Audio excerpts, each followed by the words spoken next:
Oggi qdpnews.it è a Longarone, siamo venuti a partecipare alla 41esima edizione di Arredamont, tutto per la casa e l'arredamento. L'edizione 2018 di Arredamont è già straordinaria di per sé perché ha 212 espositori, 250 marchi, una qualità alta, quindi fra l'altro il clima ci aiuta perché piove un po', quando piove un po' la gente va volentieri in fiera. Io auguro soprattutto agli espositori, che sono il vero cuore pulsante della fiera e che hanno fatto degli stand straordinari, perché ce ne sono alcuni veramente straordinari, ma a tutti gli espositori perché dedicano tempo, fatiche, soldi eccetera per essere qua, auguro a loro di trovare tanti contatti in fiera che possano poi tradursi in lavori effettivi, perché la nostra forza sta nelle imprese, sta negli espositori. Oggi c'è un passaggio di consegne, che cosa augura al nuovo presidente? Ma auguro di mettere tanta passione come ho messo io, di avere tante soddisfazioni come ho avuto io, anche oggi nei ringraziamenti da parte di tutti, di tenere alto il profilo della Fiera di Longarone, anzi di portare delle innovazioni e miglioramenti, lui ha le capacità per farlo, e gli auguro veramente un buon lavoro e gli auguro di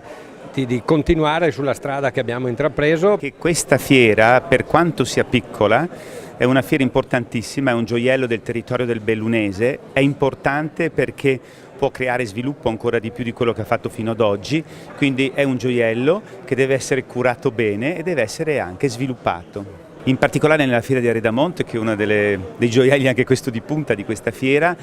ci sono più di 200 imprese presenti, quasi 250 marchi, ma vorrei sottolineare c'è la presenza di ben 9 paesi, di aziende che quindi rappresentano 9 diversi paesi europei e non solo. E questo è un aspetto importantissimo, perché quando noi parliamo di fiere come di altre attività, noi non dobbiamo mai pensare che queste attività si chiudono nell'ambito della fiera. Le fiere servono per dopo sviluppare ulteriori, sono dei moltiplicatori di PIL, di risorse, di energie, di ricchezze, soprattutto quando c'è la presenza poi di soggetti esteri, e noi vogliamo aumentare questa presenza di soggetti esteri. Questa edizione mi aspetto ovviamente dei numeri importanti che superino quelli dell'edizione passata, cioè che ci sia sempre una tendenza di crescita. Ovviamente per quanto riguarda questa. Devo anche ringraziare chi mi ha preceduto, sia il presidente Bosa, il vicepresidente Bosa, sia il presidente Balzan che mi hanno preceduto in questa attività, sia la struttura, sia i dipendenti che ci stanno